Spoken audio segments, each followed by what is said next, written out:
Pa da jednom možemo u miru pratiti nogomet i posvetiti se nogometnim događanjima. Odlično je prošao Samir. Samir i pogodak Samira za 1:0 Dinama. Pogodak Samira za 1:0 Dinama u 3. minuti.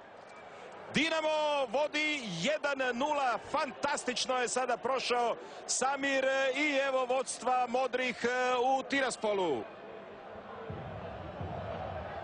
Solo akcija Dinamovog Brazilca koji ovo ljeto pod Velimirom Zajecom igra kao preporođen. Prošao je ovdje, protutnjao kao brzi vlak, gledao, tražio rješenje i onda pronašao rješenje. Pogodio je suprotni kut, malu mrežicu gore gdje se spajaju greda i vratnica. Neobranjivo za Stojanova i Samir donosi Dinamu prednost 1:0.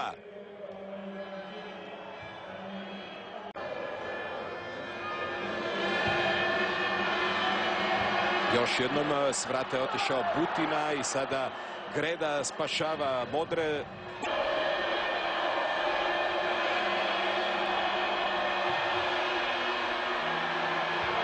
I još jednom luta Tomislav Butina i sada 1:1. Kakav gol primio je sada Dinamo.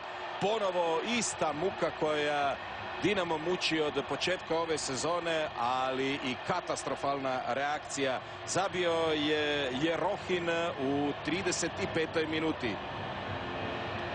Katastrofalna reakcija Tomislava Butine. Od početka nije djelovao sigurno na vratima i kod onih kornera. 2 istrčavanja na kojima nije bio uopće na lopte. Sada pogledajte, to je lopta koja leti više od 30 metara. Butina nije znao kud bi i onda za trenutak je tu lopta bila odbijena, onda je pala na noge Jerohinu, no ovo se jednostavno ne smije događati.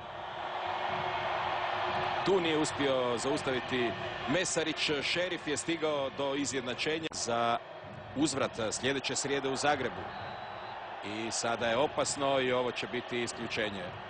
Ovo će biti drugi žuti karton za Barbarića. Sve ono što je napravio Kaleljo kod prvog žutog kartona koji je zaradio Barbarić, sada je Barbarić napravio sam.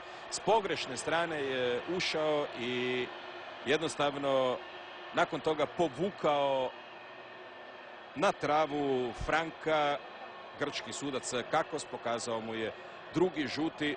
Evo kako je zakasnio Barbarić. Dinamo ostaje od 61. minute sa igračem manje. Prati ga Badelj i nekako je Badelj uspio izbiti tu loptu, ali onda jedna neopreznost tamo Dinamovih braniča. Odbila se lopta Brankoviću točno na nogu. Srećom nije bio precizan. 3. minuta. I Butina na pravom mjestu izbacuje ovaj pokušaj Volkova u korner.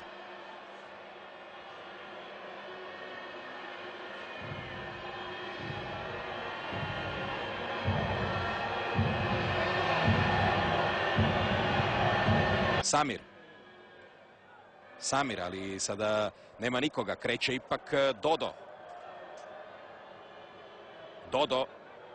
Dodo u kaznenom prostoru i pokazuje Grk Kakos da nema 11-terca. Bio je Branković tamo pored Doda.